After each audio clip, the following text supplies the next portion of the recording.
So, hello, internet. Ready. I'm Kanji Eater, and this is Jordan. This is our first ever What's going on?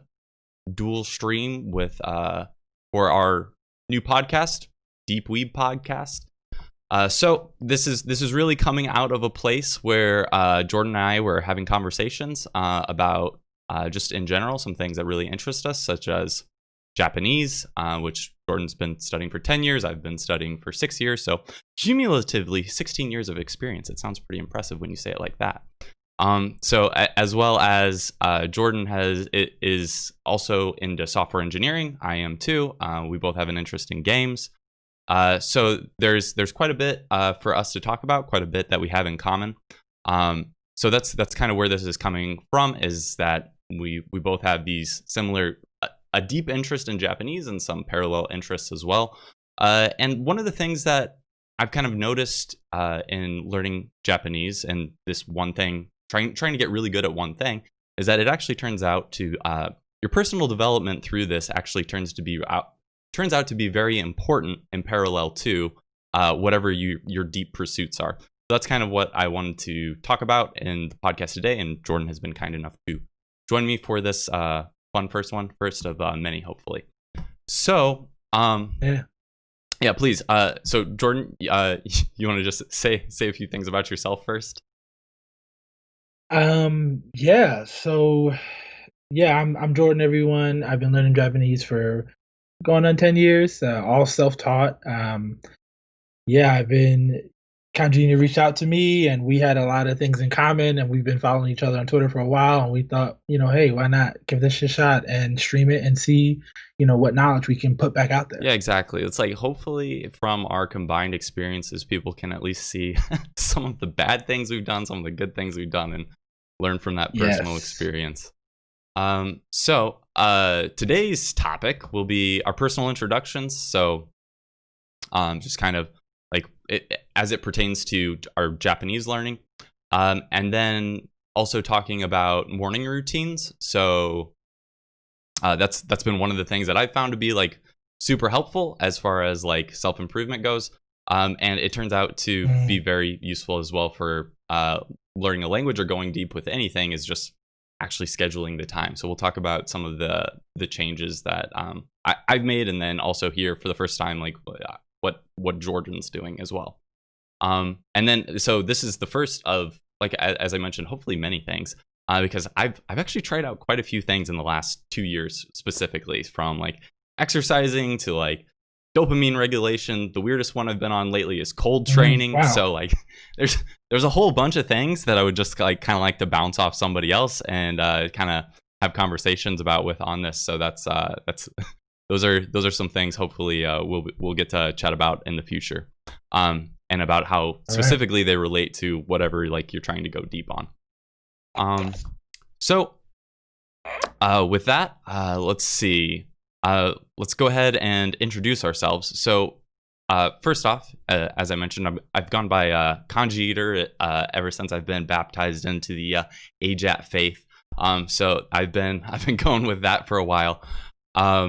As far as like what led me into Japanese and goals in general, it was really in high school. I just kept getting into like anime, manga, and games. And for me, like the standout moment that I was like, yep, I'm gonna have to learn Japanese, was when I realized that my favorite game series, the Tales of series, was just like wasn't getting localized for certain games.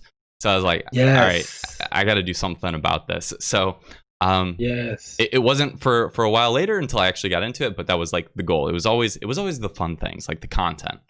And then as far as like where I'm at now, so like I mentioned before, I've been actually studying Japanese for six years.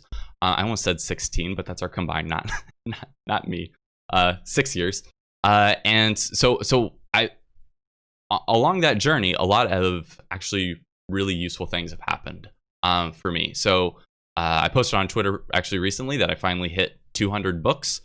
So that was pretty exciting. That I, like, as far as like manga and actual like novels, like I now have like 200 things in the Japanese language that I've actually been able to put a tick mark next to. And I've also just been, ever since I've been doing, actually immersion based learning, I've just gotten to experience like a lot of anime, way more than I used to watch in English, as well as just like weird series like Documental. That's kind of a weird like comedy one. And then also kind of rekindling some things that I skipped over in English as I've been watching them with dubs, which has been adding like an extra layer of I don't know, extra just dimension to it, which would be like I watched the Marvel movies, which I'd been just skipping, as well as Lost. Okay. So Lost was kind of one of those ones that I was like, I was always kind of interested in, but somebody said like, don't watch it, it's not that good.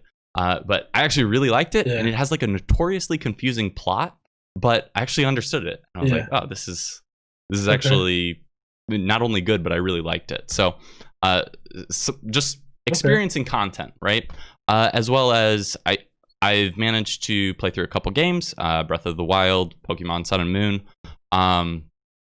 and as far as like, I know a lot of people will, kind of bash on like either they hold the JLPT in too high of a regard, or they'll kind of bash on it and say it's completely worthless. To me, it's really just been a milestone. Like I said, that was never the goal. I never had a goal of passing JLPT like XYZ. So I've managed to pass the practice tests through N2. As of April, I still didn't get through N1. But I would at some point like to actually take the actual test and pass it, just because it's a milestone. So why the heck not? And then in Anki, I've managed to hit like 9,300 sentence cards, which again, it's about as worthwhile or as meaningful as a JLPT. It's just another milestone, right? Yeah. So that's still good though. That's still good though. It shows that I've been very stubborn, if nothing else. Like I've stuck with it.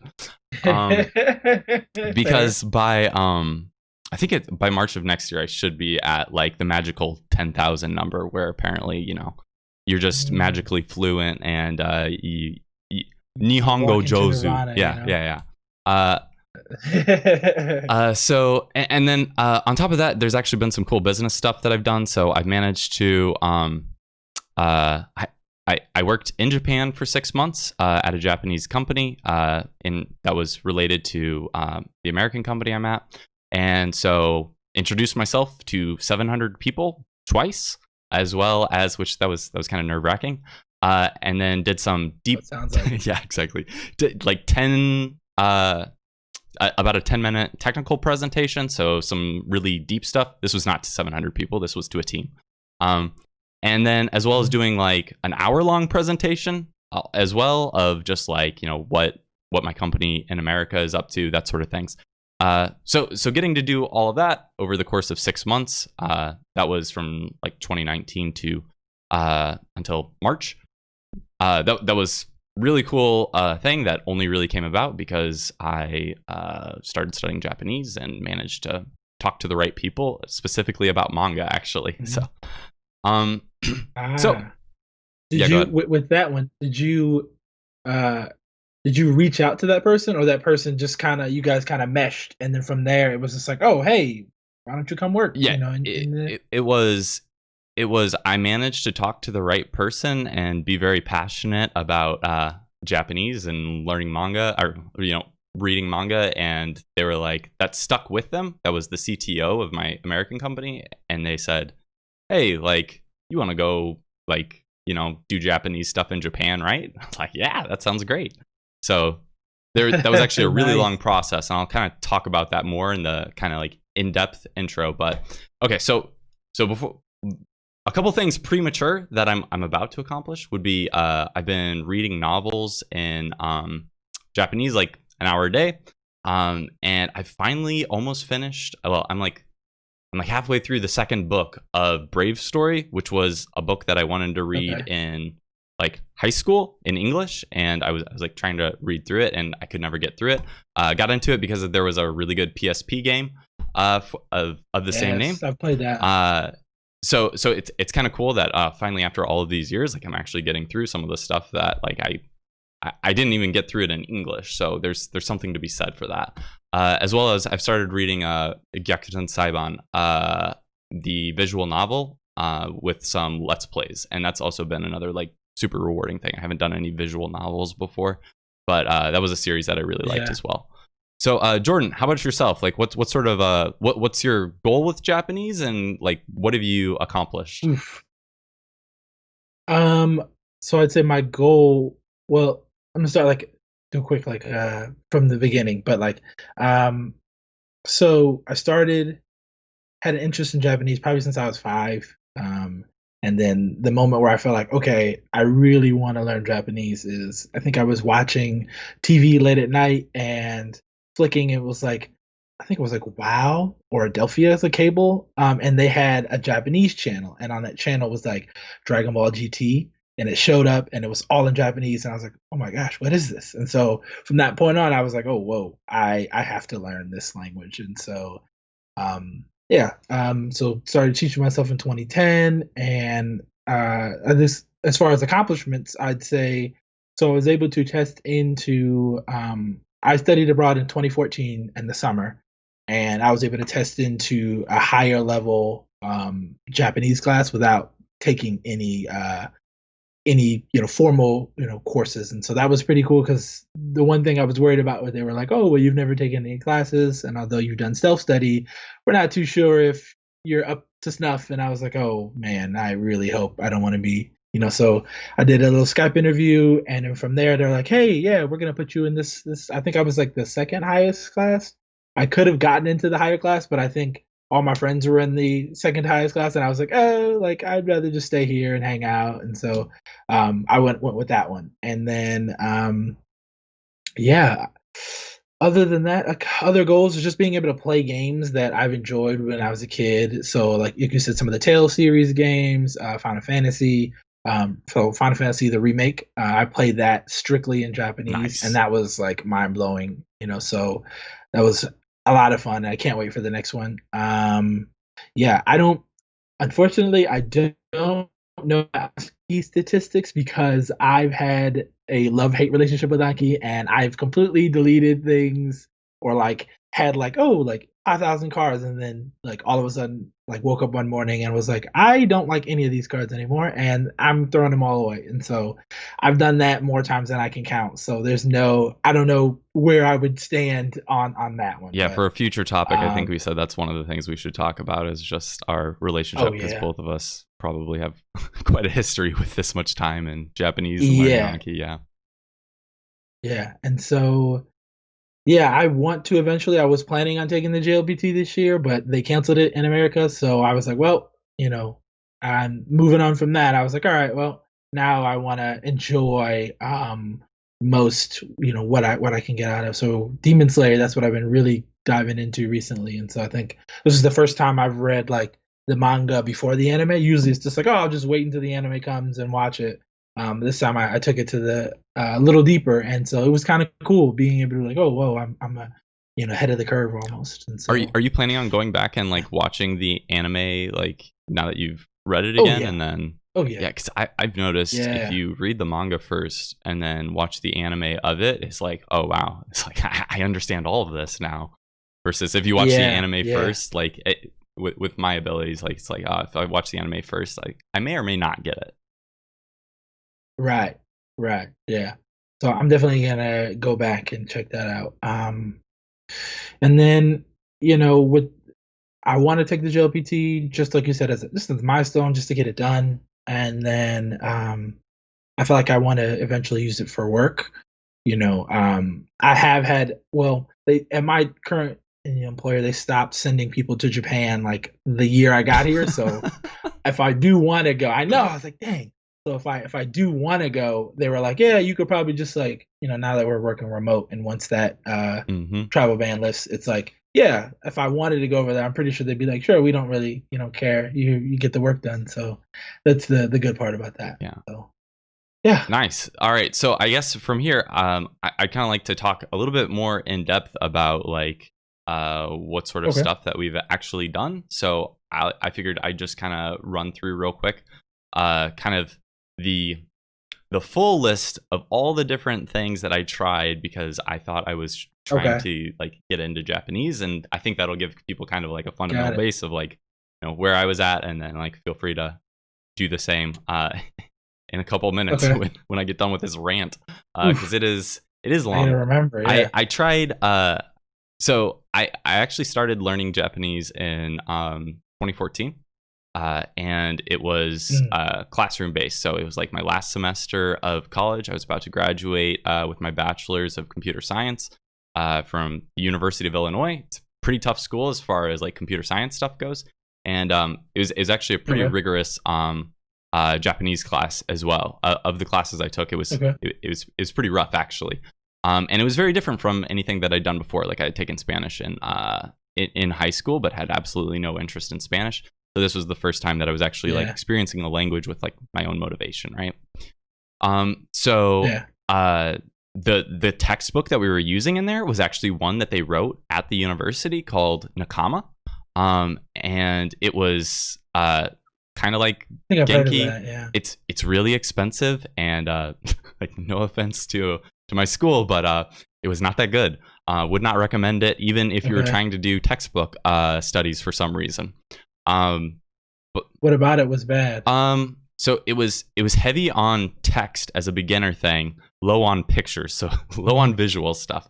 Versus like Genki, which is what I used for night classes after that class, was like very heavy on examples and stories and like things that as a traditional language learner you would be looking for, right? So yeah, overall, it just didn't click with me. Like Japanese itself did. I actually really liked the class and what I was doing. It also forced me to figure out how to learn things better, because I was like, how do I memorize enough vocab every day for these tests that they have every day? I was like, okay, well, that's where Anki entered the picture. I managed to just like find, how do I memorize stuff? And Anki popped up, and I was like, okay, well, they already have pre-made decks for a lot of things. So that was from there, it was pretty natural. And then, so then starting 2015, it was like, okay, well, I just got a job at a software engineering company up by Chicago. It's like, I still want to keep going on this Japanese thing.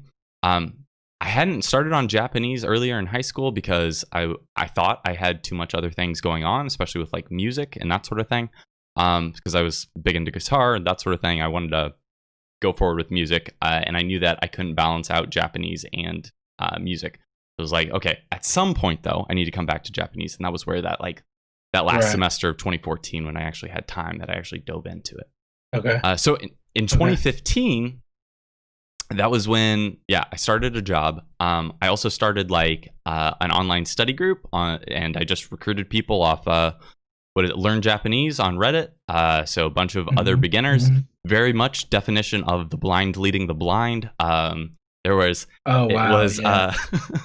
it was fun. I actually made like some lifelong friends out of that. Like actually to drill home that point, it wasn't a complete waste actually, because one of my friends that I met off of there in Australia actually moved over to Chicago and now works at the company that I'm at. So it's like there were actually some awesome. Okay. I mean, his life got changed for the better forever. I mean, he's now getting married over here and stuff. So like, it wasn't a complete waste, honestly, but as far as Japanese goes, it certainly wasn't the most efficient path. But I kept that up for about a year and a half, actually. But in that first... You still talk to a lot of those people? There are a few I'll still like check in with. Like the guy who lives over here, I talk to pretty regularly, because he actually basically took my job when so that I could get a promotion. In short, so that guy I talk to all the time. Some of the other people I'll still like check in and be like, hey, are you still going with Japanese? Like, how's that actually going? So I've done that with a couple of them and checked in. Most of them have moved on and started doing other things, or got to where they wanted and stopped. Okay. So anyways, 2015, I also started taking like night classes, and it was basically starting over Genki 1 stuff. My study group was already basically a semester ahead of where the class was at. But, you know, coming from it with a traditional like language learner mindset, it was like, okay, well, this is how you learn. You go to class for it. So that's what I just stuck with it. So also started doing like the core 2K and RTK. So I did RTK first and then started doing like core 2K sentence cards. Okay. And that was Did you do it the traditional yeah, it RTK? was like I only did, what is it, R2K 1 and 2. So I didn't bother with 3. Okay. But that's Yeah. just, what is it? It's not recognition RTK, but it's like you have the keyword on the front and then flip it and you Yeah. need to know The the kanji on the stroke back. order. Yep. Um Okay. so that was kind of where I started with that. And then also that 2015 year was actually a big year for me because I also got married. So in that May, wow. I went to Tokyo with my wife for our honeymoon. That was also my first experience in Japan.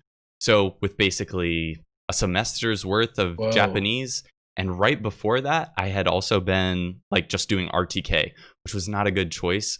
Like right before you have to actually start using the language. So it was like, oh, wow. Yeah. I know English words for all the kanji, but that doesn't get me very far. That being said, for the level I was at, like it didn't really hinder me like that much in Tokyo. Yeah. It was fine. In fact, it was actually a really good trip. So that was kind of like first year out, and then so from there it was like I kept going through at my own pace at Genki with like my study group, and then would just use like classes as like supplemental, and then I started doing an integrated approach to Japanese, which people call like Genki 3, or like it's like the next one. Yeah, unofficial. Yeah, it's published by the same company, but it's not written by the same company, and it's not very good either. Like that's probably one of the worst textbooks that I did because it was just scattered examples, a workbook without. I kind of liked it. You like that one? Only because I could take the examples and put them in Anki and then be like, all right, I'm out. Like and that's all I wanted it for. I didn't want it for like, I wasn't expecting it to be Genki-esque. Yeah, I guess I was, and that's what kind of threw me off. I really didn't like that one. I'm surprised you did. That's interesting. Let's see. So I mean, you gave the reason that makes sense, I guess. Thinking back to what actually tripped me up with it, I think it was just the collections of examples and the stories that I was like, they have vocab in these stories that I haven't encountered yet. How am I supposed to know this stuff? Like, well, get used to learning a language. That's how that works.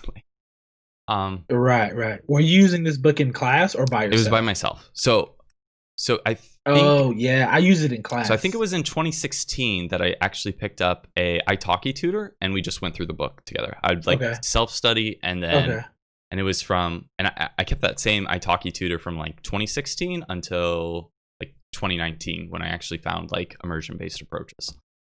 So anyways, started also like it was that italki tutor I had also that was like, hey, I know you're not interested in the JLPT at all, but it's a decent milestone, and she kind of convinced me that I might as well like try to see where I'm at with this stuff.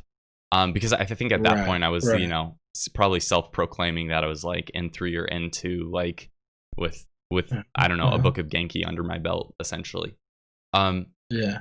So I started actually like doing JLPT study coursework. And basically with both Genki books out of the way, I was pretty close to passing N5. And then I think I studied for a couple months more and I passed like the N4 practice test. So I was like, okay, well, I'm good enough there. So from there, it became, I think it was like, it was still 2016. Like I started focusing on like the N3 level. So I started doing like the So Matome books, and I have those. Okay. Yeah, the animal ones, right? Where they have, I think, like 5 different types. Yeah.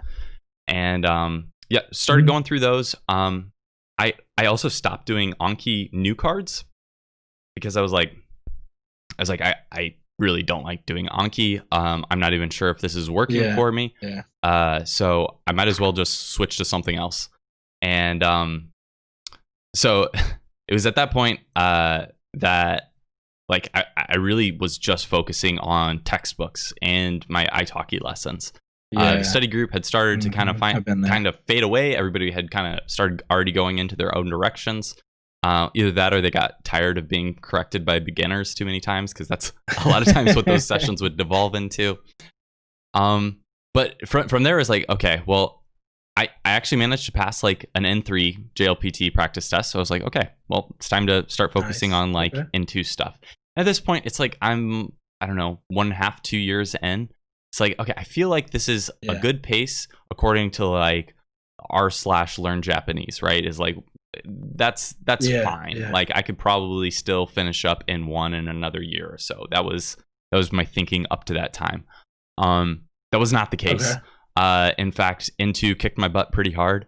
And these were just the practice tests, and I was like, okay, well, Yeah. there's clearly a gap here. So it's like, okay, well, maybe if I start doing Japanese monolingual stuff, so like the Shinkansen Master series, Mhm. their N2 stuff actually Yeah, is like yeah. Japanese. So I was like, okay, it's not native content for natives, and at that point I wouldn't have cared anyways. I didn't really understand what that meant, but it was like, okay, it's in Japanese, so Right. this must be a good way to learn this. Yeah. So I went through all of that stuff, all like 5 books. There's like what, Dokai, Chokai, Goi, and then Bunpo. Bunpo. Yep. So I went through all Yeah. those. I would get really caught up on like minutia. So it's like, okay, well, what's the difference between these two words? And that's what my Italki lessons would essentially be about.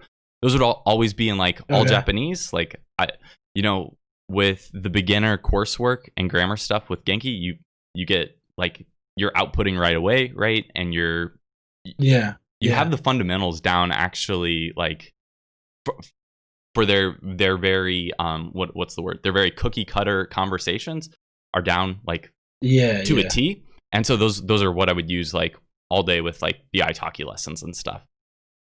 So we would Wow. go through, we just discuss through like the N2 stuff. And then like this is where things started to go south for me, because it was like, okay, Okay. I'm at this at this point I think I could do N1. So it's like I didn't pass the N2 test, Right. but that's okay. I'm just gonna keep moving because I don't care about the JLPT. So I started doing like N1 stuff. Right. And Right. then I was like, I still can't even do this N2 stuff. So it's like there must be something wrong here. And I was like, okay, well, I'm Right. just gonna go back and I'm gonna memorize these grammar points and just get them down like perfect. Because for some reason Yeah. in my head, it was like the thing that is slowing me down is grammar. It's not Right. it's not the vocab or the actual reading comprehension. Is like if I just have the grammar down, then everything else will just be really smooth. That was not the case. That was Is that how you felt? that was how I felt. Yeah. And it was like, so here's Okay. another thing I Okay. identified in like retrospect, like analyzing this. This was also when I stopped getting like input from other people on like what I was doing with Japanese. It was like I wasn't following anyone's Mhm. method besides Kanji Eaters at that time. I didn't have Yeah, like yeah. a study group to go to. I didn't have like, I wasn't reading AJAT or something like that. So it was like, well, Yeah. it seems Yeah. like grammar is the issue. Let's focus on that. So I Right. kind of pushed off. I think it was like in 2017. Then I was like, I'd pushed off actually signing up for N2. I was like, I'll just keep studying N2. And then by the end Yeah. of that year, I started. Well, I'd started doing like the core 6K. So again, like it was Mhm. bilingual cards. I didn't actually. I don't think. Actually, I did get through all of the core 6K, but like a lot of them were getting leached, and I also started to build up like really bad Anki habits in general, like Yeah. just Yeah. flipping cards, acting like I had them right once I would see the Yeah. answer, like kind of in denial to myself Yeah. without knowing it. Um, I've done that. yeah, so I stayed in that rut for quite a while. And I actually Yeah. did try reading a couple of volumes of manga. So I read like 4. So up to this point, I think I was like, What were you reading? I read Doro Edoro, the first volume, because I was like, I gotta read that one. Okay. I read Yeah.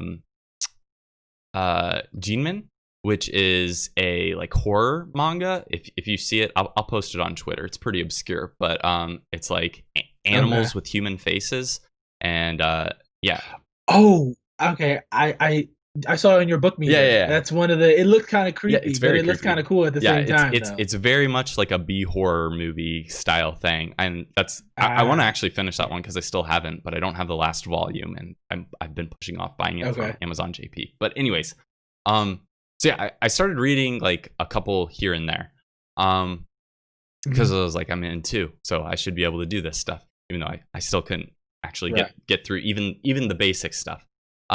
So yeah. from there it was like this was actually when like I had always been talking about like my endeavors with Japanese and stuff, and this was where I kind of planted the seed in like my CTO's mind at my company that like, hey, I'm really into Japanese stuff. And it was in 2018 that he actually was like, hey, you want to go over there? I think in 2017, what was it? Yeah, 2017, I actually did take the JLPT into. And then 2018, I took it again, because I definitely didn't pass it the first time. And then the second time I took it, after studying the grammar for a year, after doing a lot more Anki, getting back into Anki, trying to reset my Anki and actually like be cognitive with it, I still didn't pass. In fact, I did like 1 point worse than I did before. Which I was like, how is this even possible? So it was without me even seeing the score, I was like, there is something wrong here. And I had been listening to the audiobook Make It Stick, and this was one of the eye-opening things that they're like, if you're learning something, you really need external feedback on whether you're doing well on it and not. Because I had convinced myself that I was doing well in Japanese. But in reality, I was going at a snail's pace, and I couldn't even get done what I had set out to accomplish for that year. So it was like, there is clearly an issue with my method at this point. So I was like, I need to pivot. There's a change that needs to happen. And that was where a lot of things started to change that once I realized that. So I actually started meditation at that point because I was like, there's too much going on in my head. I can't focus on getting through these Anki cards. And that ended up actually being really beneficial. And then I stumbled upon Matt vs. Japan's video on Anki because I was like, in Make It Stick, they make it really clear that like spaced repetition is like the way to go learning stuff. So I was like, I need to figure out how to just get good at using this tool, Anki. I found Matt vs. Japan video on it, and then that was also where Matt was like, hey, like you need to just go read through the table of contents for AJAT. Like that was the starting advice, right? At that time. So you had never heard of AJAT or Matt vs. Japan before, like until not quite recently. Not quite. It was actually in that study group. There was essentially this. There was this guy who was really good at Japanese in a very short time, and I talked it up to him being one off. Right? It's like, oh, he was really smart. He was like a doctorate in computer science, like going to like some university in Liverpool. Like he was incredibly smart, but that's why I discounted him. I was like, nope, that's just you. It's not actually like, that's not actually how Japanese like learning works. AJAT kind of seemed like a scam. So I was like, but at that point it was like, I had a relationship with him. So I knew him. And then, I had, this person who clearly knew a lot about Anki saying, hey, yeah. And like, I'm actually fluent now, like, and I did it all through AJAT. And that was when I was like, oh, dang. So I just picked the wrong way to go this whole time. And then from there, it was all smooth sailing, essentially. Like, actually, as far as like Japanese learning goes now, it's like, so this was the beginning of 2019. I started, just doing immersion based stuff. So it was like, I do like 2 hours of anime, I think 1 hour of reading. It was also at this point that they started getting serious at my company about sending me over to Japan. And I was like, I really didn't think this was actually going to pan out. It was just too good to be true. But it was, they sent me over for 2 weeks, and that was where I actually hit it off with somebody, just talking about manga for hours and hours with them. And he actually ended up being the lead of the team that I was on for the 2 weeks that I was over there. So they were like, yeah, we can actually work with Micah really well. And so that was where it was like, okay, well, we'll just go forward with this thing. Like they actually started putting the paperwork in place for me to actually go over to Japan and get a visa. That took 7 months for the legal paperwork to all go through. It was a very long and painful process. For them, like I mostly stayed out of it, but it was very long. And then from there, was that leading into your reasoning as to why you didn't think it would pan out because the paperwork took so long? That was part of it. Also, just in general, I was just skeptical of me getting 6 months out of the company I was at to go to Japan to work at their company. It was like it just seems way too good to be true. all around. Right, So right. it wasn't until I got off of the plane in September of 2019 that it was like, okay, like now this is really happening. Like it was really when I got the actual visa stamped. I was like, okay, yeah, this is real. Right. So in 2019, that was also like I started doing AJAT stuff, and in February I actually had to go over there, introduce myself, work in a Japanese team for 2 weeks. So it was like I didn't have a whole lot of AJAT experience, but I had a whole lot of traditional language learning experience. So I could get through basic stuff, like I mentioned, Right. like without really a problem. But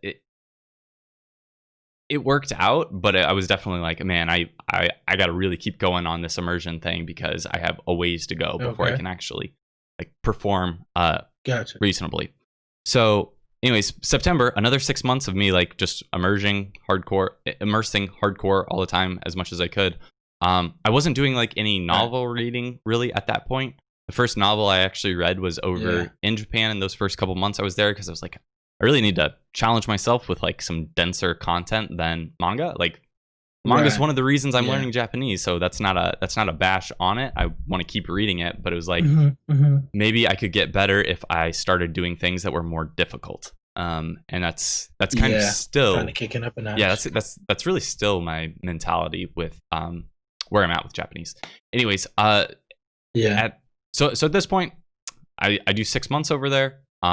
I'm actually part of like high functioning team. I do some of the things that I mentioned I accomplished at the beginning, like doing like an hour-long presentation in Japanese. That was certainly interesting for me. It honestly, it went really well. All of my 6 months over there, the team I was with, they definitely knew me as the guy who like they would be like trying to they'd perhaps try to speak to me in English, and I would just always respond to them in Japanese. Like that was that was always my thing, and they had good humor about it. So they were very accommodating to my lack of Japanese ability, but still like, you know, encouraging me in it all the way through. Right. So at this point, it's like I've been over there for 6 months. The pandemic starts setting in over there, and it's basically the end of my time over there. So I get to come back to America, and that's really where the state that I've been in now. Came back to pandemic America, and it is now August. So I've been just keeping up with AJAT stuff throughout that entire time. So by AJAT stuff, I really just mean I'm just immersing as much as I can. So I would say just so you went in you had the 2 weeks in February. Yep.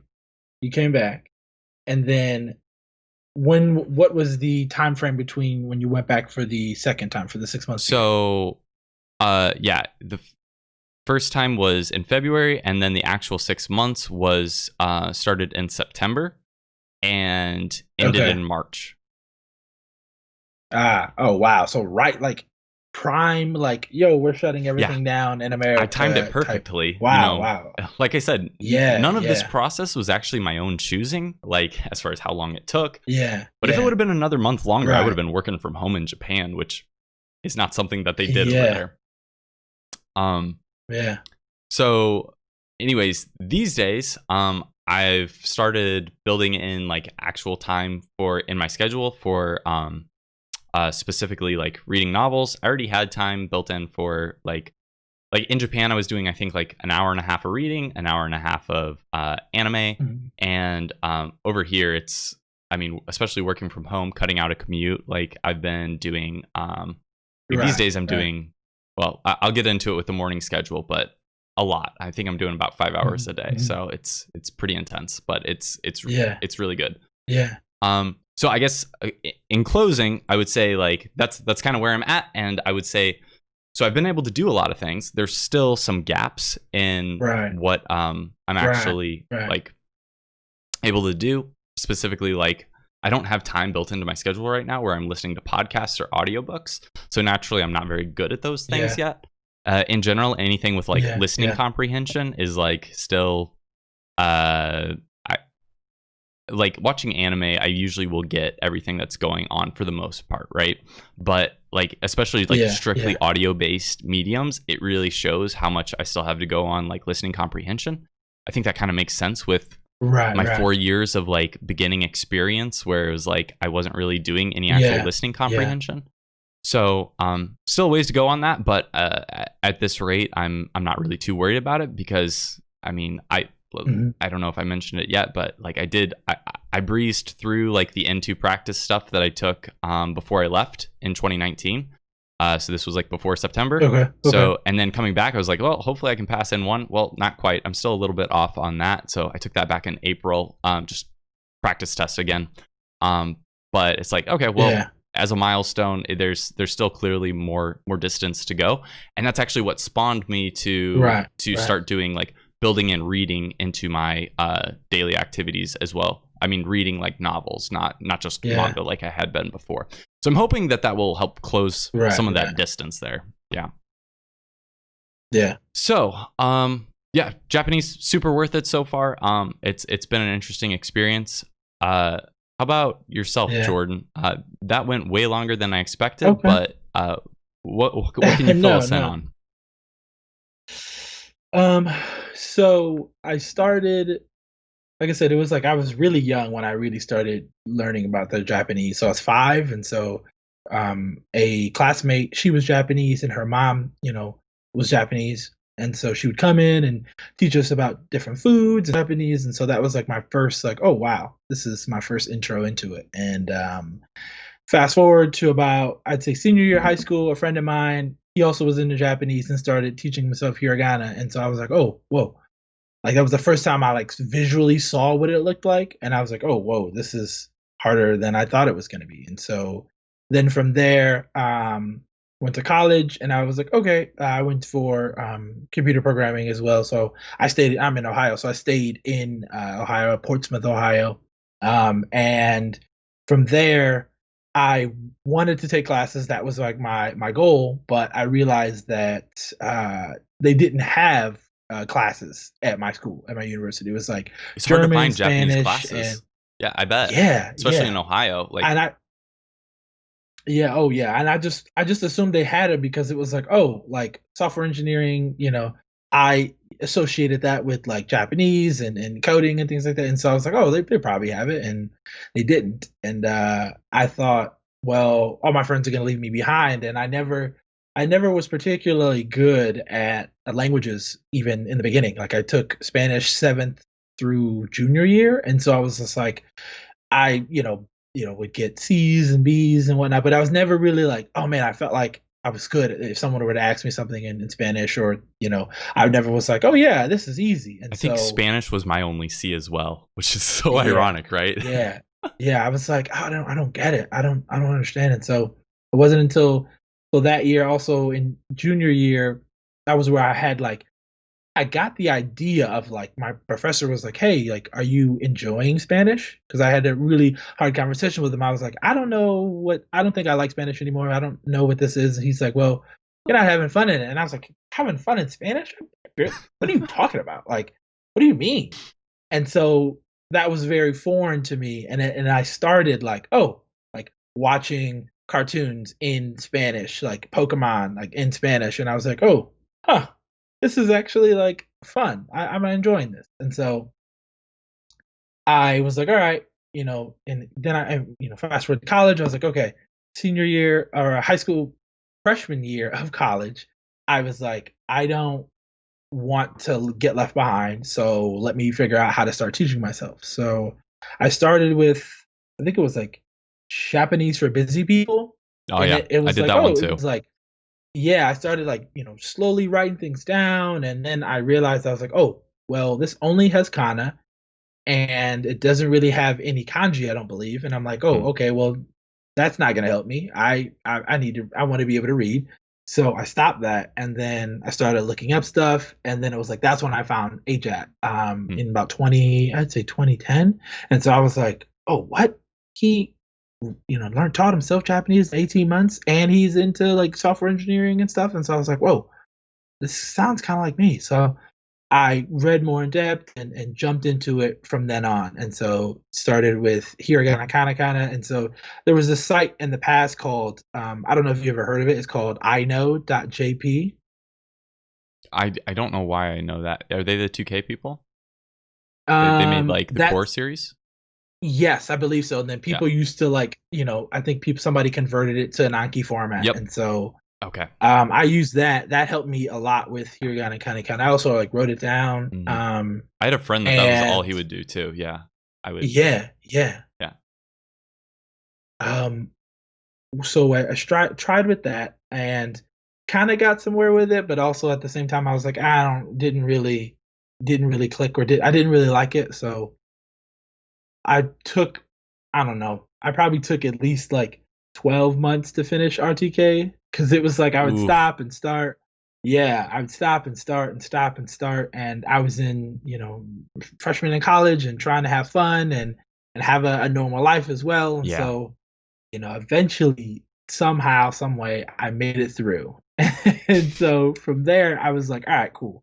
Now I was like, all right, well, I'm gonna, my friend had the PDF of the Genki textbook, and so he had a PDF and extra copy. So I borrowed both.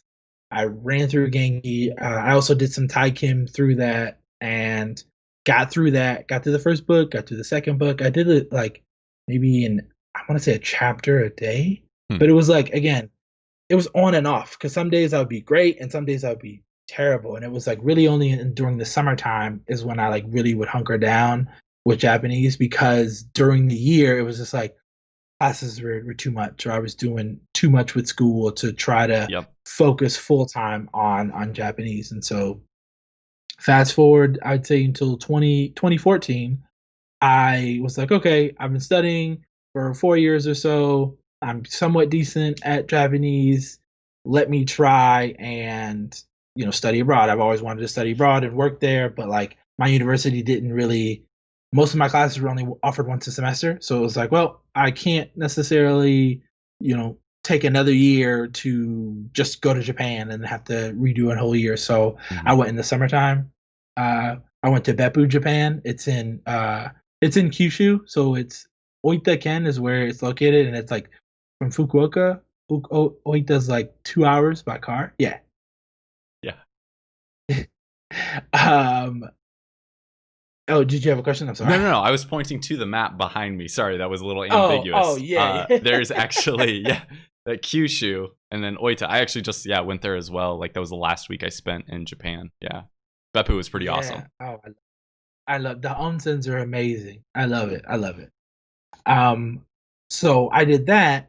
Tested into the like intermediate slash advanced class, but I was friends with all the advanced people, so that was like a lot of fun. And so even Hmm. some people were like, "How do you know so much? Are you only taught yourself?" And I'm like, just I told them about Anki, and some people used it, some people didn't, and I was like, "Oh, that makes sense." Like I've had love hate relationships with Anki, and I think the reason for that is because I focused a lot on Anki, like shoving anything I could find into Anki and spending ungodly amounts of time in there instead of like, reading a manga or, anything like that. It was like I was strictly focused on listening. So like that was my main source of immersion. Listening, I listened to podcasts, I listened to anything I could get my Hmm. hands on. And so, but my reading skills were like lacking. And so Hmm. because of that, like I said, I didn't get any external feedback or I didn't get any outside feedback, and so it was like, oh well, the problem must be I'm not learning enough in Anki, and so I would just spend more time and more time and Oh, more time, and I know, and just the spiral would continue. So that was I had a blast in Japan, 2014. That was probably some of my favorite times. I met some great people. And yeah, after I came back, I had one more year. So that was like 2014. I had one more year of school, and I was like, well, let me finish this year out. And that was my Japanese was really on like maintenance mode. It was just like I mhm. really wasn't spending too much time with Anki, trying to figure out how to get a job and how to be a functioning adult after graduating. Yeah. So that kind of just stopped. And it wasn't until like I found Matt vs. Japan, like I want to say 2017, 2018, something like Hmm. that. And I was like, oh wow, he had his Patreon and then he had a Discord channel. And so I was like, when he first created it, I was like in it, and then that's when I like was like, oh wow, like picking up certain things or learning how to figuring out how to use Anki better and really focusing on like actually reading and actually like enjoying myself. And so on my trip to Japan, I bought like I'd say at least 3 boxes of manga just because I was like, I don't know when I'm going to be here again. Let me buy as much stuff as I can and send it home and hopefully try to work my way through it. And I didn't until like 2016. I was reading Zatch Bell. I don't know if you've ever heard of that. Oh yeah. What is it in Japanese? Gash kin? It's like Gin Iro no Gashiberu. Yeah. Something like that. And so very different. Yeah, something like that. And so I would like read. That was when I really started. I would read like. So I used to take the train, and so it would be like 40 minutes to work, and so I would read 2 chapters or one at least, and it gave me a headache. I was like, oh man, this is tougher than I thought. But I had already seen the anime, so I was like, okay, I'm good. So I would read at least one chapter, and I got to 2. Then I got to 3, and then it was like I was finishing like half the book before getting off to work, and so I'm like, okay, cool. I'm really slowly starting to get it. And so then I did take the JLPT. I think I took it that year in 2016. And mind you, I had maybe read like a few manga here or there, and I completely bombed. I was like, oh well, this is a lot harder than I thought it was gonna be. What level did you take?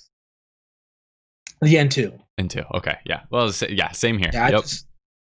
I just jumped into it and I was thinking like, oh, I'm immersing as far as like anime watching, and so my listening was fine, but it was my reading that was like, I have no idea. Or like, JLPT has very certain things where you have to like rearrange the sentence in the correct order. And I'm like, oh dang, I hate these. And so that was super. I didn't understand. I was like, I'm never gonna get this. And so I did terrible.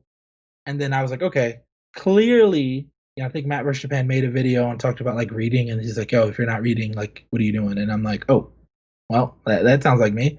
So that was when I really hunkered down. I was like, okay, I'm going to start reading anything I can get my hands on. And so reading. And then I also fell into this trap of trying to read things that I felt like I should. Like, I need to be reading light novels. And I know you're reading light novels now. And so I think my problem with that was like, I got into Japanese for anime and for anime and manga, of course, but like to read those things. And I never experienced them. I never got to, because I felt like my level wasn't good enough. I needed to study more, or whatever excuse you could name. I thought of it. And so now I was like, okay, well, why don't I just focus more on having fun and enjoying it? And it was like a light switch came on. I was like, oh my gosh, I'm having a blast, and no one can tell me otherwise. And so that was where like the process kicked off. And I ended up reading my first light novel.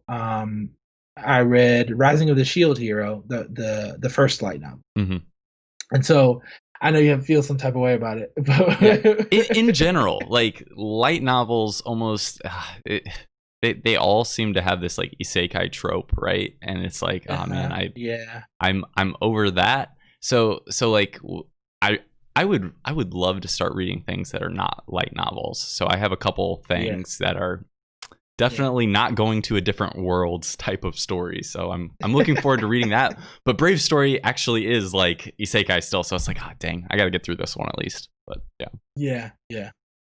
I want to read more light novels, but I want to read light novels that I enjoy. I don't want to necessarily read them because I should. Yeah. And so that's why I was like, and I read my first light novel using Link. Steve Kaufman made, so I that was great because everything was on online. The audio for the light novel was there, so I can listen to that on repeat. And so that was really helped me through that. And then I took the JLPT, and that was last year, mind you. So that was 2019. And so I took the JLPT again, only reading maybe less than 10 manga, but like, just reading more things that I was enjoying, doing things that I enjoyed. That was the change of 2019. And I took the JLPT again, and I failed, but I only failed by like 7 points. Okay. So I felt less than about a letter grade, right? Yeah, that's not bad. Yeah. So I was like, I was like, oh snap, okay, I've read one light novel and a handful of manga, and I'm able to do this much just by Yeah. reading. And so from there, I was like, okay, like this is the real deal. I'm on the right path. I'm Yeah. doing You got the the work that external needs to be. feedback that shows, hey, you're actually on the right path. So now you can buckle down, Exactly. right? Yeah. Exactly. And so that's really all I've been doing this year. And so just reading as much as I can, enjoying everything as much as I can. So I've been reading Grappler Baki, Hmm. went back to Zatch Bell, Demon Slayer. I think I'm gonna read another. It's called Another because there's only 4 volumes, and I'm like, Hmm. oh, okay, cool. It's like a horror manga. So I'm just Yeah. like, anything I can get my hands on, anything that's it's somewhat even remotely fun, or I feel like I'd enjoy, I'm consuming it, with the quickness for sure. And yeah, and I was gonna take the N2 again this year, but with the pandemic and whatnot, so that's not feasible. So Yeah. yeah, that's where I'm at now. Cool. I mean, that gives you time to blow past that N2 goal and go go straight on to N1, right? Like, I'm thinking about it. Yeah, I'm yeah. thinking about it. So that kind of establishes kind of where we're at, where we're going. I guess now we can kind of move on to the next section, which is morning routines.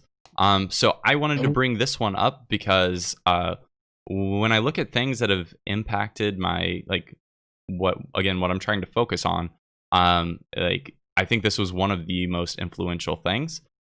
So I yeah. would say if anybody out there is listening, if you want to keep up with this conversation, I would recommend posting your morning routine on Twitter. That's where we'll kind of be interacting with these conversations right now. So hashtag Deep Weeb, the name of the podcast, and then hashtag Yeah. morning Yeah. routine. So if you tag both of those things, like, we'll be able to see it, and at any time, be able to keep up with it, and even long past this episode is aired and been uploaded to various different places, like, people would still be able to participate in these sorts of conversations. Right. So morning routines. I got kind of set on this as soon as I started getting external feedback with like audiobooks and that sort of thing. I didn't have an audiobook Right. specifically for waking up in the morning because I didn't really think there was one that I really needed to be listening to. Yeah. Um, Yeah. which is funny because just recently I found when I had this idea, I was like, oh yeah, I actually have a book called The Miracle Morning. And I actually listened to that again recently. So that kind of refreshed some ideas in my head about why it's good to have a morning routine, and kind of some of the benefits that I've already seen after having a morning routine established for at least a year and a half, if not 2 years. However, I would not recommend the book The Miracle Morning. In fact, I'm going to save you some money here and just tell you, like, this is the good stuff that I got out of it. Feel free to read it at your own risk because it's extremely cheesy. It's really corny, that book. So especially like the audiobook of it. So just jumping into it, what is it as far as like a morning routine goes? Like, obviously it's like waking up at some time, right? But for me, the changing moment is when I was like, okay, I'm gonna start setting my alarm at 6 a.m. And I'm going to do Japanese stuff right away with my day. That way, there's no way that anything else out there that will come later on in the day would be blocking that. So up until that point, I had actually established some very bad habits, some very bad sleep habits. As in 2017, as soon as I started doing like the N3 stuff, I just started staying awake later and later, trying to get through like one day's worth of work or like all of my Anki cards for that day. And I would do it after work, after a full day's work of software engineering, staring at a screen, coding away, and coming home to that, and trying to stay focused without any sort of like concentration training, like with meditation or anything like that. It turned out to be a really ineffective use of my time in retrospect. I bet, yeah. Whereas if I would have, spent a little bit more time prepping and like, figuring out how to learn, meta learning, right? I think there would have been things a lot more efficient. But anyways, what that ended up doing to me was I eventually started going to bed at like 3 o'clock in the morning. And then rolling out of bed at 8 o'clock in the morning, and then going to work and being there before 9. So I would go to bed at the latest possible time I could, and then get up at the earliest possible time. And because I had read online that people were doing like 5 hours of sleep and it was working for them. Oh yeah. And there's no, downsides or health risks with that. So I had Googled and found what I wanted to find at the time, which was that sleep is a waste of time. And it turns out that's not true. It turns out your body kind of needs that time to recoup.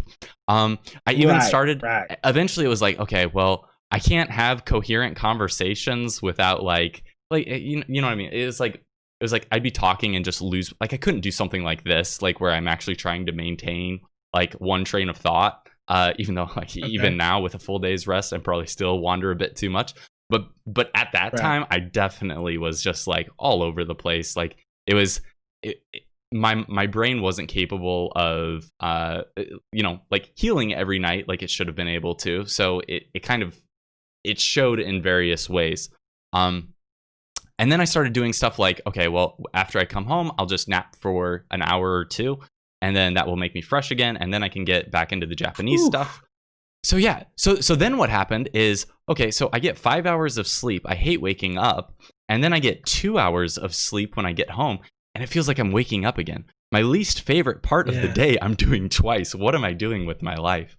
So is at that time I was like, okay, well, I'm doing audiobooks. I should really just find an audiobook on how should I be sleeping? If this is something that I'm doing every day, like maybe I should spend a little bit of time like developing my own interest in that thing. So I found Ariana Huffington's Sleep Revolution book, which it's better than The Miracle Morning, but it's well researched, I would say. There's a lot of anecdotal things as well as actually like cited resources in it. But really, like I think it was like a 10-hour audiobook or something like that, and it boils down to 7 to 9 hours of sleep is a good amount. If you go less than that, you will start to lose things like reflexes.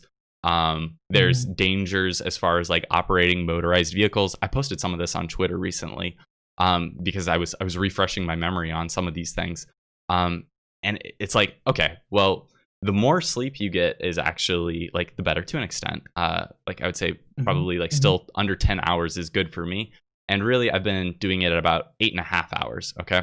So for me, getting up at 6, that means I'm probably going to bed at like 9:30 or so. So really my morning schedule also ends up being a sleep routine, a bedtime, we could call it, but that would be insulting. So we call it a sleep routine. All right. So with that, like kind of like mental model, it's like if I want to get up and I want to be like a decent functioning adult, I need also to like time sleep in there. And so now I look forward to going to bed because I know that I will need it for exciting things that I will do the next day. So that's really been my experience with it. What about you, Jordan? I don't know your morning routine at all, so I'm interested to hear what you've been doing. My morning routine, to be honest, is always evolving. I feel like it's always changing. I'm always trying to get it to where I'm just like, oh man, if I do all these things, I'm good. And like you said, I feel like doing the morning routine, and it also, includes doing a nightly routine as well, because it's like you want to make sure that like, you can wake up energized and ready to start the day. So I feel like I found that usually if I can get 7.5, 7 to, like you said, 7 to 9 around that time, maybe 8 at max. So 8, I might get 8 hours on the weekends, but like usually 7.5 is like perfect for me. I feel like it's enough where I have enough energy. I can keep moving and keep going. I get up around 6:30, I'd say. Okay. And I have water near my bed, so I just like drink that immediately, because that, I feel like it kind of like, sometimes if I'm groggy, it'll just jump me right up. Right. I also have water ready the night before as well. Yeah. I also have, so the alarm clock I use is like, I know it sounds crazy, but like, it's one of those ones that like, it doesn't like really like it's not like a it's a Mm-hmm. it shines light into the room.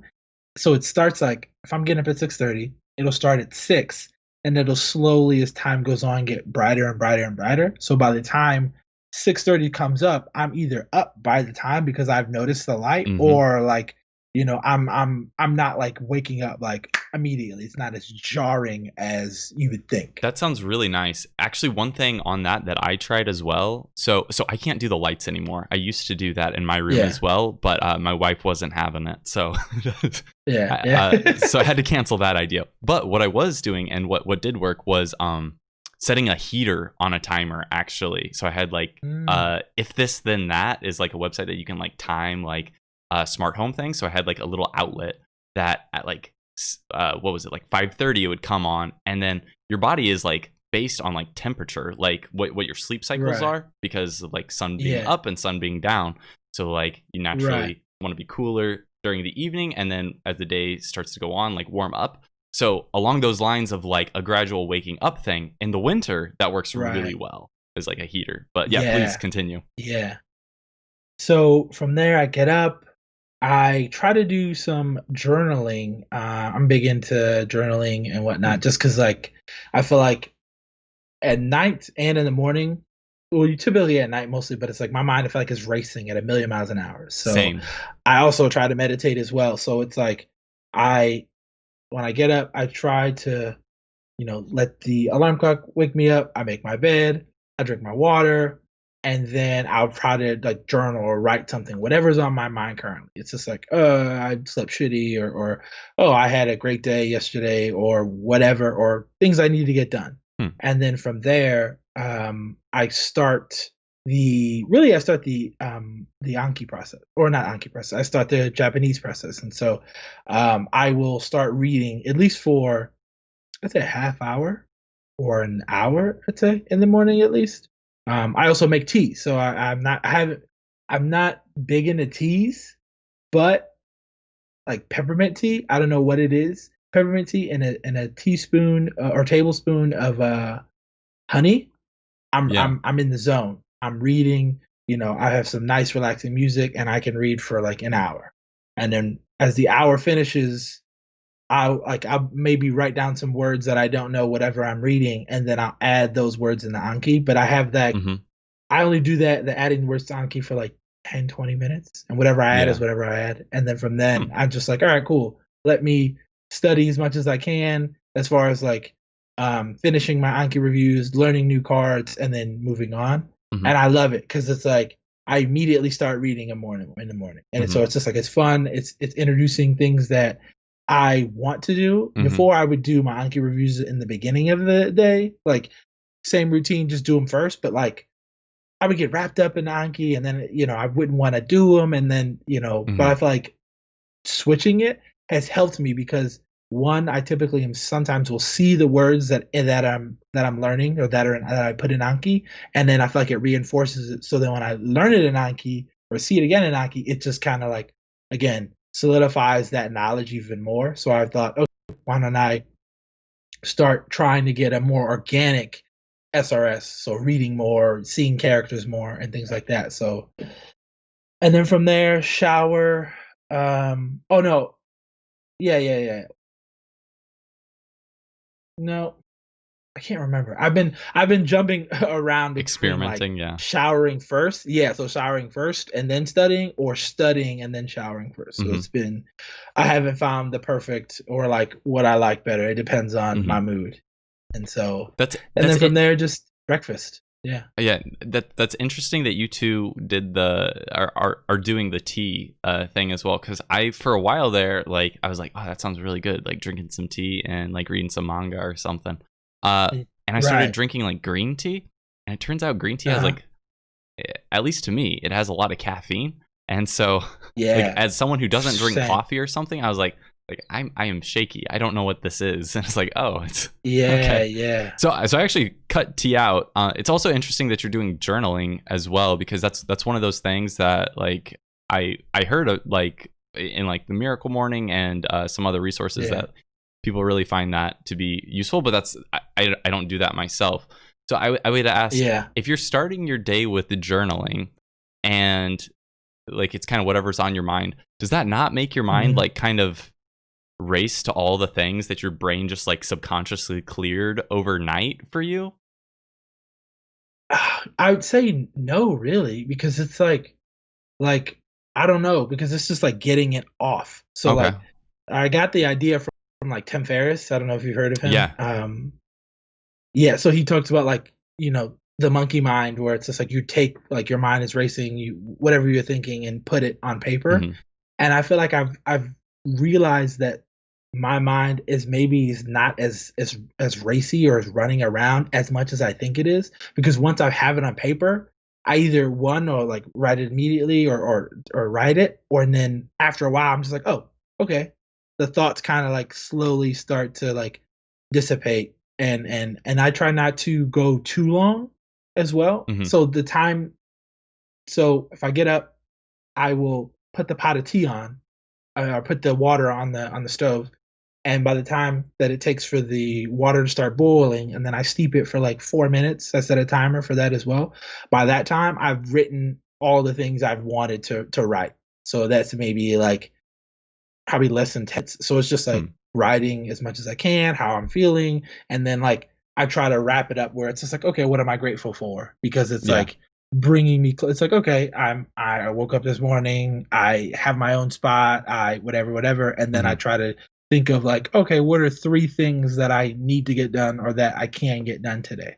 So it's just kind of like recentering myself, like, okay, cool, like I had all this crazy thoughts, and now I'm back to the center. Cool. Let's get the day That's actually started. really, yeah, compelling to me because I still have issues with exactly the things you're talking about, like the monkey mind and that sort of thing. And so, I mean, it sounds like, yeah, Yeah. just acknowledging that you have it, writing it down, saying, hey, like this thing is Yeah. done for now because it's written down. Brain, you don't have to worry about it anymore. That might actually be something I Right. could even adapt into my own. So anyways, Yeah. breakfast, anything interesting there, or is that just rest of the day Um, from there? yeah, they're just like I've been on eating 2 eggs, so I'll like take a muffin tin, crack Hmm. 2 eggs in it, put some salt and pepper, put it in the oven for like 20 minutes, and I have that and like toast. So I have toast with like peanut butter, but like raw peanut butter, so it's just like no sugar really. Oh, really? And then yeah, I'm yeah. still on the It's sugar actually not stuff as and I bad love as it. yeah, yeah, yeah. It's not as I feel like when I eat too much sugar, like in the mornings especially, like Yeah. I crash and I notice, and I like you said, Yes. I don't drink coffee either, and so the peppermint tea is caffeine free because it doesn't sit well in my stomach. Like any amount of like caffeine in my stomach, like I can drink pop every now and again, but like I'll have one thing of pop, and if I have a second one, I'll be out of commission. So it's like I've had I the same avoid caffeine. realization lately. It's yeah, so I don't do any caffeine like we already talked about, but also like sugar. I realized I have a bit of a crippling addiction to Pop Tarts. And those are not fully Yes, balanced breakfasts, it turns yes, out. So they're not. starting my day with a Pop Tart uh has led to many crashes. So I've started cutting that Yes. out. And I've just been doing like some like for me it's still like convenience. So I'm still doing like just these like little rice cake things, and then I'll put like some peanut butter Yeah, on those, or preferably just like some fruit or something if I have that around. yeah, Which is still yeah, sugary, like, but it's natural and it's not nearly as much as something like you know abs a Pop Tart. um, yeah, yeah. okay, cool. So at this point, like, how many like for with what you're experimenting right now, like how many hours of like immersion are you getting in there, like in your mornings? You think? Um, in my mornings, at least an hour. Okay. I try not to, because I know like I will get bogged down with comparison and Yeah. comparing myself to others, comparing how much I'm doing, or like, oh, this guy got 7 hours, I only Yes. got two, and so Yep. I am like, okay, I try to read for 30 minutes, and then I feel like if I'm sitting too long, so I'll get up. I feel like I'm Hmm. sitting all day, so I'll get up, walk for 5, come back, read for another, Hmm. 30, and then so it's at least an hour in the morning as far as reading, and then by that time I've gotten all my Anki and everything done. So then at night I can like play games, watch TV, do what I want, and Mm-hmm. really like enjoy the process more. Gotcha. So yeah, you have your fundamental stuff first so that you can focus and get that out of the way, and then kind of enjoy your Right. evening routine. I mean, that makes a lot of Yeah. sense. Um, yeah, and to your point, yeah, like with what I've noticed is, yeah, it can definitely become like a really negative cycle of comparing yourself to others. It's like, oh well, this Yes. this person got really good at Japanese in 2 years. Why are we still, Yeah. going? Yeah. Yeah. Um, 100%. and the only thing I found from that is like really it stopped. It's a healthy mentality when it stops being about what other people are doing and more about what your own personal Yes. best is. So that's what I've Yes. been finding, especially in the pandemic, is there have been less variables like driving to work and that sort of thing. So I've been able Mhm. to kind of just hone against my own personal best, and Right. that's been really rewarding, I think. So anyways, Yeah.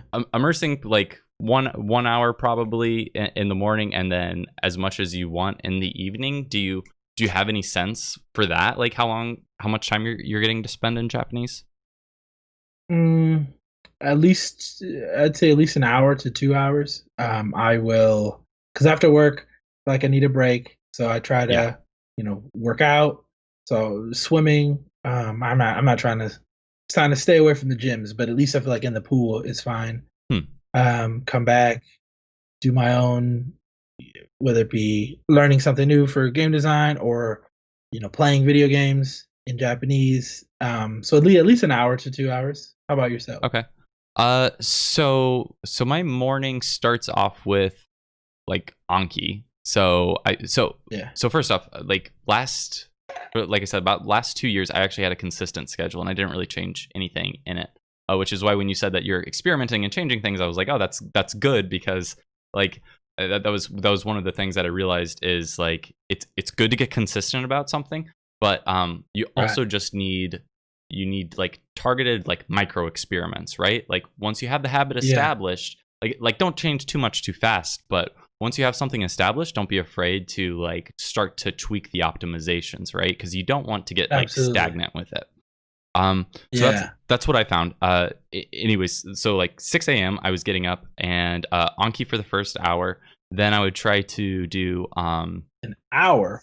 Ooh. yeah. Oh, minimum. Well, not minimum. It's like, so I've gotten my Anki down to somewhere that it's predictable. So it's like Okay. Okay. it's about 100 cards. It's anywhere Oh, that's between not bad. Yeah. 45 minutes and an hour and 15 minutes. And so Okay. like it, Okay. it averages to about an hour though. And that was what my issue with Anki was before, is it wasn't predictable. It was like I don't so having it at the beginning of the day where my brain is in Yeah. at least somewhat of the same state, it's like I can keep going on it. And I do 10 new cards a Correct. day. And yeah, I've been doing that for, well, I don't know. I think my streak in Anki is like 500 days now, and the one before that was like 900 days. So it's like, as far as like Ooh. buckling down and doing Nice. something, like I can do it even if it's painful, like Anki has been for me Yeah. quite a bit. I But have. I'm in a Phew, good that's place. not me. Yeah. I'm in a good place with Anki now because it's predictable. So it's like Yeah. even if like I know that there's an end to it after that hour, right? And it's like once I get done with that, it's like better things are coming. So then the Right. thing that I do as of May was I would do an hour of reading like novels of some sort.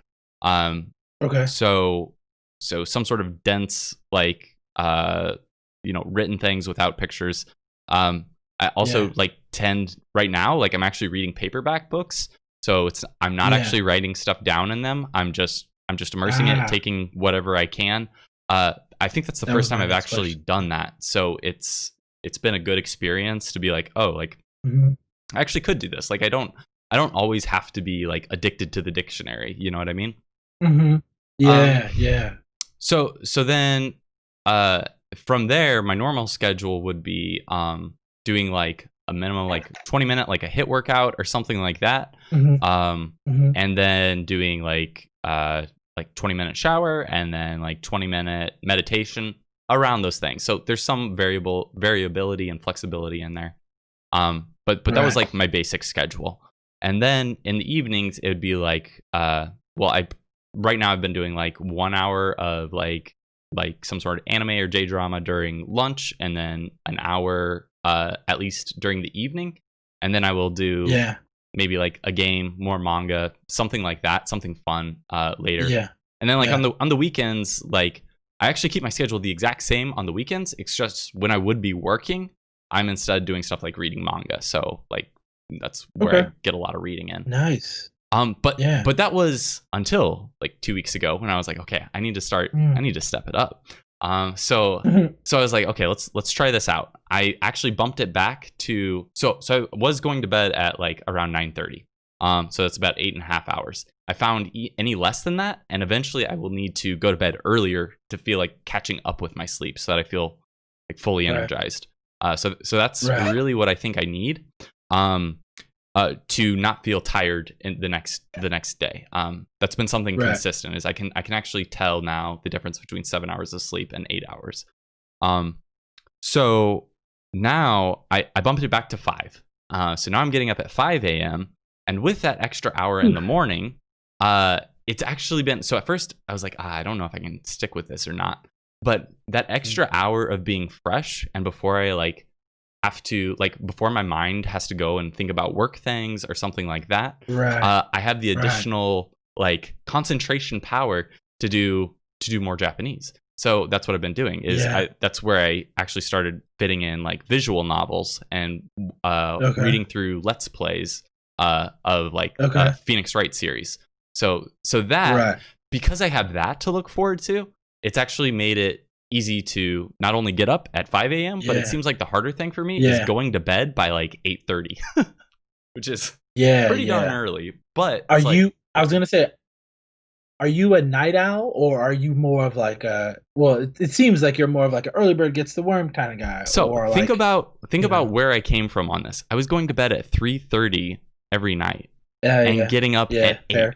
I was the definition of a night owl. But because I hated mornings so much, I was like, I have to change this. So that's what I did. Right.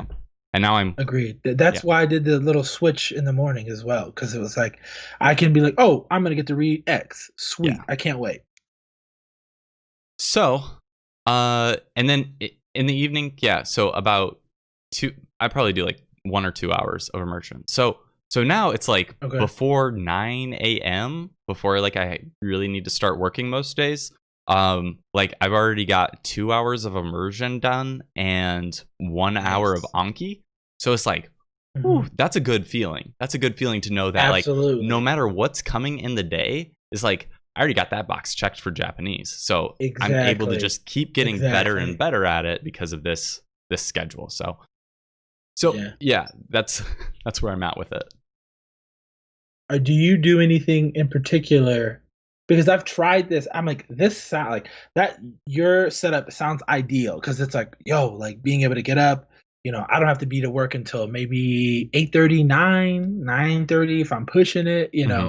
And so I feel like just making myself go to bed at that time is so hard. Yeah, because I'm just like, I'm not tired, or if my mind is racing. So sometimes journaling, like at night, like writing all the things that went well or just the things that I did can help. But like, I feel like forcing myself to put my head on the pillow and go to bed is like the easiest way for me to not get any sleep. Yeah. Like, to make me get, less than 5 hours of sleep. So like, what do you do to make sure you're I guess decompressing and getting your body ready? Right. So first off, I've noticed there's a lot of like mental, a lot of it has been mental for me, because like in that Sleep Revolution book I mentioned, they call out that the path of least resistance is really just staying up. You're already awake. It's inertia. You keep going on the path you're on. Same with once you're asleep, you stay sleeping because you're already asleep. So you don't want to go to bed. You don't want to get up.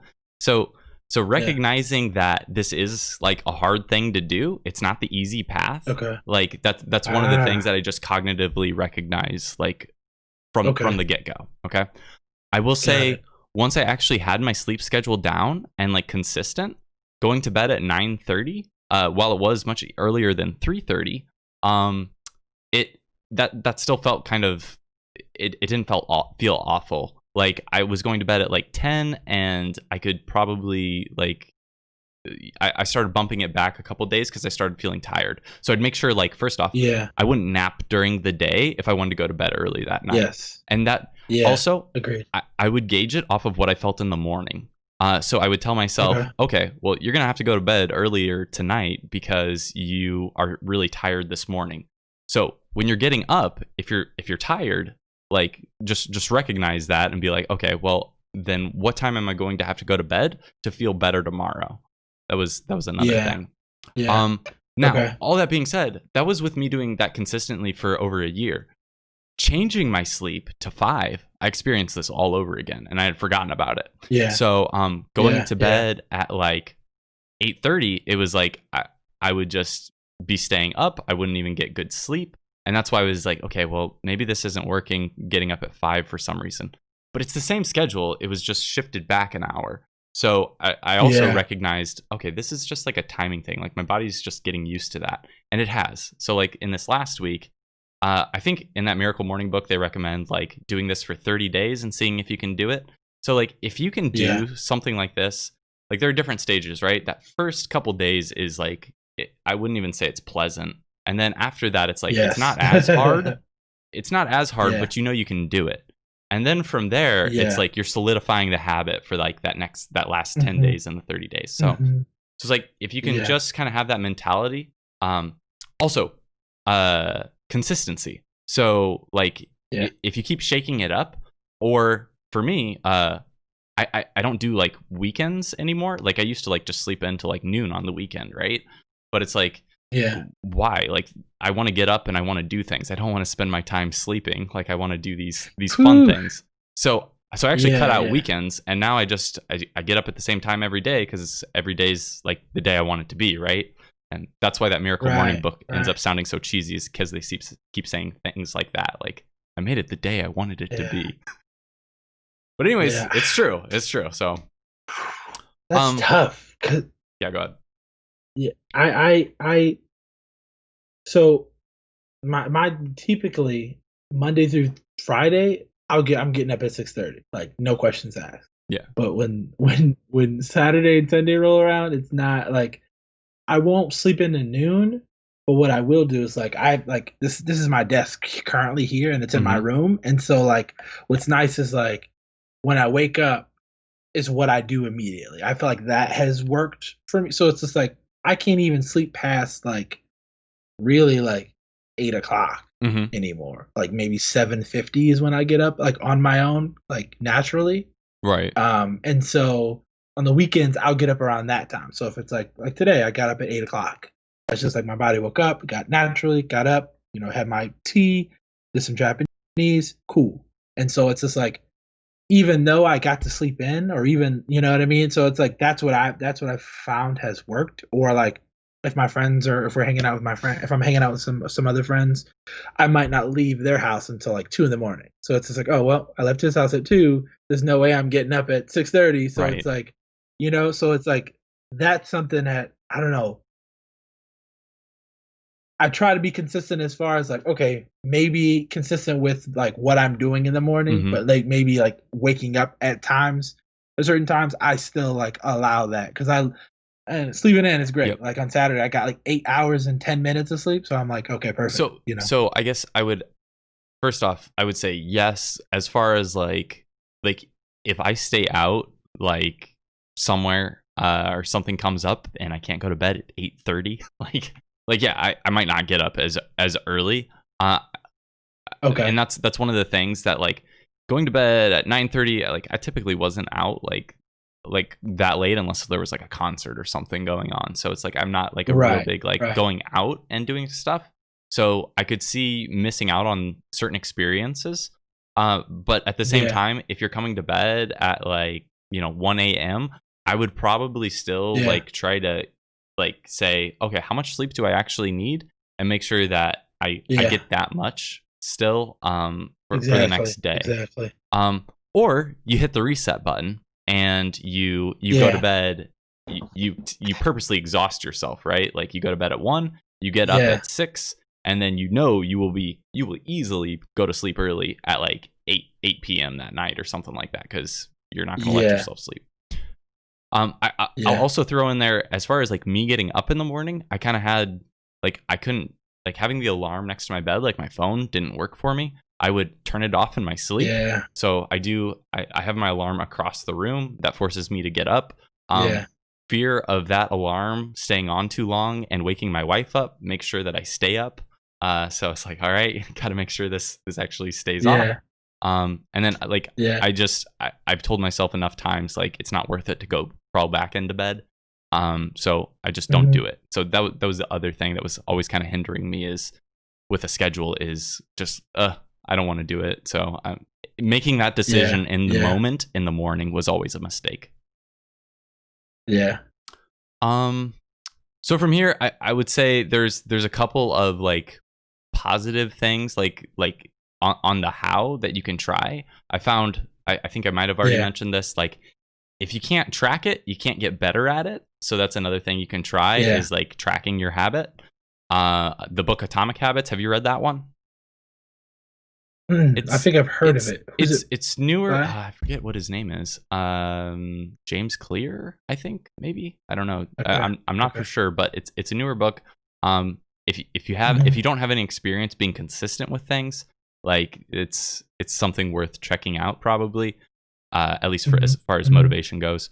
And then just try out, like, just being very consistent, but maybe varying what your workout routine is, like trying out different things. Maybe, like, for me, it was, I was doing reading first and then visual novels, and now I've swapped that and do the visual novel first and then reading. Just try it out, see what's different if I move that around. I always put Anki first because I hate it the most and want to get it done. So it's like, I your reasons for putting Anki at the end, while they entice me, I just want to get it done with. You know what I mean? Yeah. I'm more of like, I want to eat. Give me my cake now. Yeah. Like, it's like, oh heck, that's like my whole, I guess. It's just like, oh, I get up in the morning. Oh, I get to eat cake immediately. It's like, yes, perfect. That is motivating. Yeah. All right. So from here, we're at about an hour and a half, so I guess we'll wrap this up. What I would like to do is, being that we're on Twitch, if anybody's actually available and watching now, feel free to type in any questions into the chat, and we can answer them after, like, we talk about kind of what content we've been into and some recommendations around that. So I guess I would ask, go ahead and type in any questions. But Jordan, what sort of content have you been enjoying? I know you said Demon Slayer. Anything else? Yes. Demon Slayer. I'm looking at, so I posted on Twitter recently, and I was like, hey, like, I'm done with Demon Slayer. Like, let me give me some recommendations. So some people definitely got some good ones. So another, I'm looking into that. I think I have the anime of that one queued up. I don't know if I still have it, but I was planning on watching that one. Yeah. I haven't been watching as much anime as I've been watching. Like, it's an old 80s one called Orange Days, or no, it's Orange Road, I think it's called. Okay, so it's not the J drama, right? Because there was like Orange Days, the J. No. Yeah, I haven't watched that one, yeah. It's like no, I haven't seen that one either. But it's called, like, it's an old 80s one. I love it. I don't know, any old school anime. I'm a super big fan of, like, the 90s, 80s types. So that was good. I've been playing. So I finally got, what is it? Persona 5 Scramble. Nice. I haven't played it yet. So you played through Persona 5? Stream it. Yes. Okay. Yes. So I still haven't. That's one of those games on a pedestal that I just need to play already. Oh, yes. I'm playing through Persona 5 R, so Royal. Yeah. I would start there. Oh, that was the plan. I played through Golden on the Vita, Persona 4 Golden, and that was one of the last big JRPGs I played in English, and that was awesome. So nice. I'm looking forward to that one. Yeah. I think I want to warm up with what's it called? Maybe Persona Q before Nocturne comes out if I have time. But then Nocturne, and then maybe after that, got some SMT games under my belt. Maybe I'll go for it and try the next one. What about, like, do you have any J dramas do you watch those at all? I do. I have a so I sometimes feel that certain media in Japanese is like, although it's in Japanese, Hmm. sometimes it's not good. Oh yeah, And J so dramas like are super not cheesy, that man. not Like I yeah, just yeah, and I'm just like, some of these aren't good. yeah. Like, oh wow. But the ones I have seen are Ikebukuro, Oh yeah, Westgate Park that for was my sure. first one that I Like, actually liked because I had two really bad yeah, experiences before that, and I was like, man, J dramas are awful, yeah, but that one's a good one. right. And did you know that's That getting was an a good one. anime And like this fall? no, Yeah, it's like really? 20 years old at this What? point, like the J drama, and I think like it was based off of a Yeah, book, which is obviously older than that. right. But yeah, they're actually Yeah, making an yeah. anime for fall. Oh, okay. I'm definitely Yeah, watching it same. now. I so that's definitely one of my favorites, and I forgot the actor's name. He was like Yeah, whenever I he's my like favorite. Yeah, whenever my I wanted to like sound very prominent, I would use like I'd be like, okay, I'm gonna shadow his, and then the like voice actor who does All Might. Oh man, those guys like they're very. I'm like, oh whoa, like I want to sound like that, yeah. like just for why not? So uh, Ikebukuro. Another one by the same actor is called My Boss, My Hero. That's I've been another watching good that one. one. It's very silly, but I Yeah, love it. I love it. my wife actually really likes Um, that one. It doesn't hold a candle yeah, to Ikebukuro West Park in my opinion, but it's all right as right, far as right. J dramas go. Yeah, above average. Yeah, yeah. Oh, there's another one. Oh, let me find it. Oh, I don't know if I have it.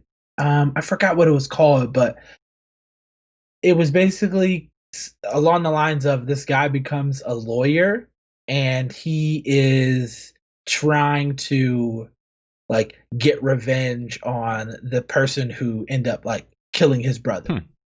And so and it shows him like basically like, going through and like setting all these traps and all this stuff. So it's really I can't remember what it was Post it called, on but it Twitter once if you I know what if it I is, and yeah, that'd be yeah, yeah. good follow. Hashtag deep Yeah, weeb. there we go. Um, Yeah. Go ahead. so the ones I would recommend right now. So I also like I really didn't like J dramas at first, but now I've got quite a few that like I've Hmm. been getting into. But before that, Fumetsu no Onate. So that one is going to have an anime this fall as well, and I just read through the first volume Hmm. of manga for it. It's very unique so far. I can't guarantee how it's going to go. The 10 volumes that have been published so far, but it's basically like Okay. the plot on it is, without any spoilers, is that essentially there's this entity, and it somehow comes to this world, and it basically takes the shape of things that it's around. So it starts off as a rock, and then kind of turns into moss, and then a wolf, and Mhm. then kind of like keeps evolving from there. And it ends up intertwining with this other story that's really interesting. And it, from what I've heard, like these stories just keep kind of developing in this world. Um, Oh wow. so it's pretty cool so far. Like I said, I'm one volume in. Art is spectacular. It's actually by the same mangaka that did Katachi no Koe. So Shape of Your Voice. Okay. Uh, Yeah, yeah. Is this like To Your Eternity? What was it oh, I said that. again? Koi no Katachi. What was that? What was the name of it again? Which one? The Fumetsu no Anate? The Yeah, yeah. Yeah, So okay. To Okay. the Immortal I think I You. found it. It looks Yeah, good. yeah, yeah. So that would be my recommendation as far as like manga or soon to be anime. And then as far as J dramas, I've been watching this one. I'm not done with it yet, but it's called Anata no Ban. So Your Turn to Kill, I think they add in English. Yeah. And that's got the same guy from Osan's Love, which is also a quirky and weird one that was pretty funny. So yeah, those are some recommendations as well. So no questions for today. That's fine. This was the first one. Jordan, thanks as always for talking. I guess in closing, is there Absolutely. anything you'd like to plug on your side, Jordan? Um Follow me on Twitter. I try to update my language learning and what I'm immersing with, and On Twitch as well. I think I'm the same name on Twitch. Hopefully, I'll start to play the what was it? Scramble and try to do some translation in game. Nice. That's what I posted on Twitter and was like, hey, should I play this like completely blind or play it, And people were like, just play it blind. I'd rather see you play it blind. So I was like, all right, well, let's go with that. Nice. All right, cool. Something to look forward to there. And then, so I think in about 2 weeks, we'll probably do another one of these as long as Jordan's available. And then we'll do something like talk about maybe like experiences with Anki, as well as more personal development things. Like I said at the beginning, there's a long list, and maybe dive into like exercise perhaps as the topic. And then from here, I would also say probably sometime in the next week, I'll try to upload this to a couple different platforms. Twitch is only going to save this for like 14 days, so put this up on YouTube as well as hopefully a podcast medium, so people can find it that way and actually treat this like a real podcast. So with that being said, once again, thank you, Jordan. Thanks to anybody out there who listens to this on any platform, and we'll catch you again in about 2 weeks.